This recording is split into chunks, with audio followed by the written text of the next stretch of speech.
Been watching some live footage out of Washington, D.C. This as two National Guardsmen were shot down in downtown Washington near the White House. The suspect is said to be in custody, according to officials telling Bloomberg News. The scene now secured.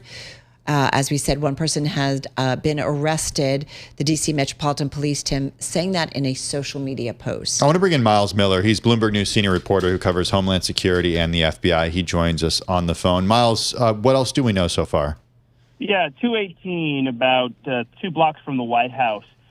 National Guards members who are working on the D.C. Joint Task Force. That's a safe and beautiful task force set up by the president by executive order in September.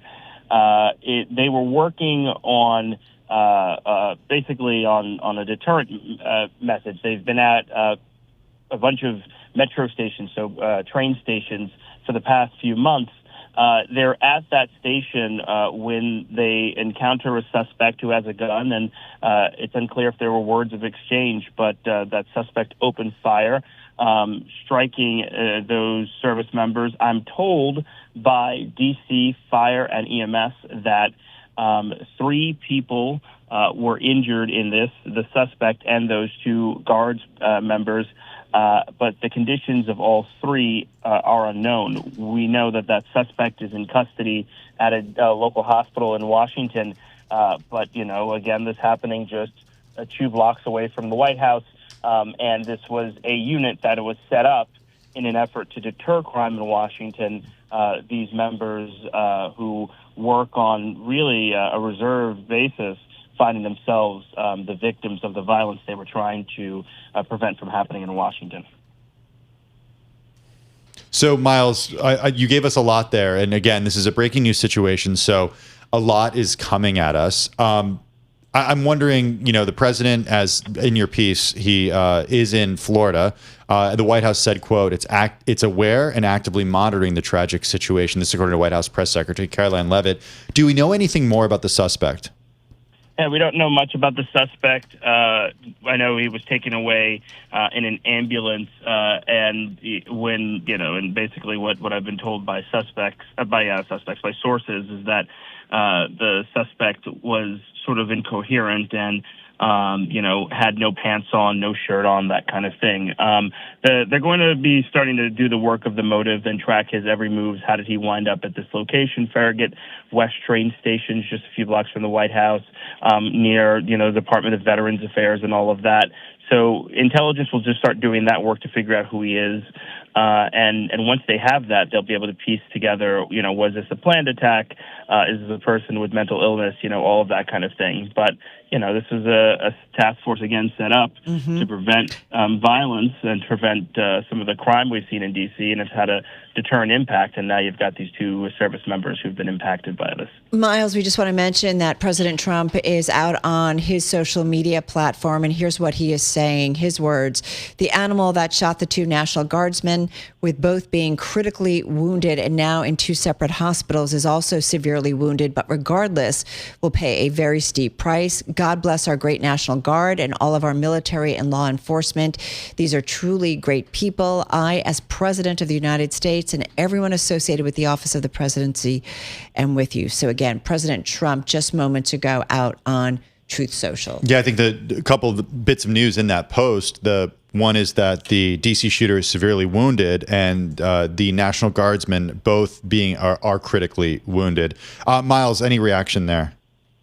Yeah, I mean, I think, we had the first thing we learned about these National Guards members being wounded was from Kristi Noem. So there's been quite a whole of government response to this, right? To try to figure out, who this person is and how this may have happened.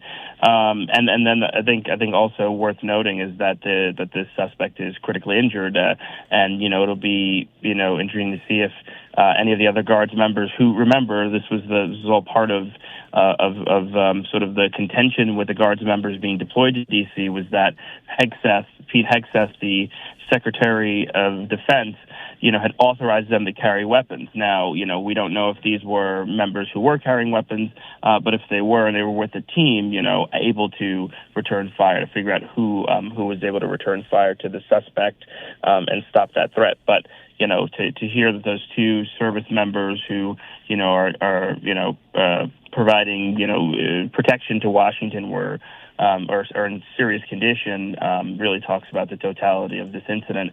We're expecting to hear from J.D. Vance when he makes remarks. He's traveling right now, but when he makes remarks, learn a little bit more about what happened here. Yeah.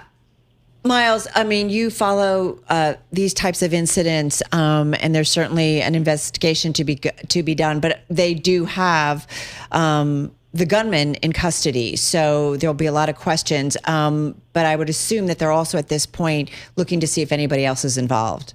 Exactly, and what they'll do is piece by piece.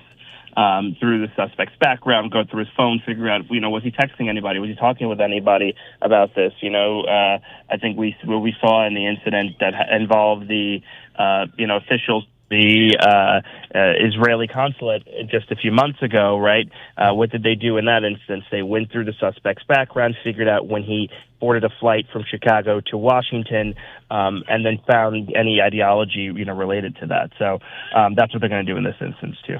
Just to bring everybody up to speed, if you're joining us right now, we're speaking with Miles Miller. He's Bloomberg News senior reporter. He covers Homeland Security and the FBI. He joined us on the phone this afternoon. The news, 2 National Guardsmen were shot and critically wounded in downtown Washington, and a suspect is in custody, officials said Wednesday. The scene is secured and one person has been arrested, D.C. Metropolitan Police said in social media. President Trump is in Florida. He did say on social media that the suspect was, quote, severely wounded and will, quote, pay a very steep price. Miles, we live in a very different world today, and there are cameras everywhere. So, I mean, in terms of, especially when you're talking about something like Washington, D.C., the nation's capital, you can just imagine the levels of security that have been in place in Washington, D.C. for a long time, because that is home to the president and also home to lawmakers. It is all about not news gathering, but just gathering more information at this point. Yeah, Secret Service was one of the first agencies to respond to this incident.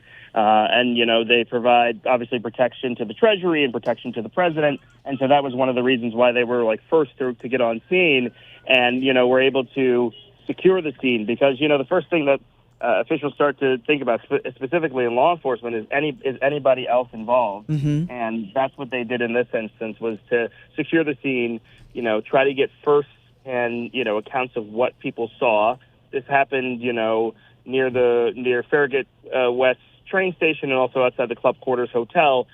So they're, doing that initial investigation. Okay, who saw this person? Were they acting erratically? Did you see the person with the gun? Did they, did this person approach, these National Guardsmen? So that becomes what the other law enforcement does there. And then D.C. police have the investigation. But, first people to respond being Secret Service, being made aware of this shooting, mm-hmm. will help in a lot of ways. They can track, cell phones and movements in ways that other law enforcement can't.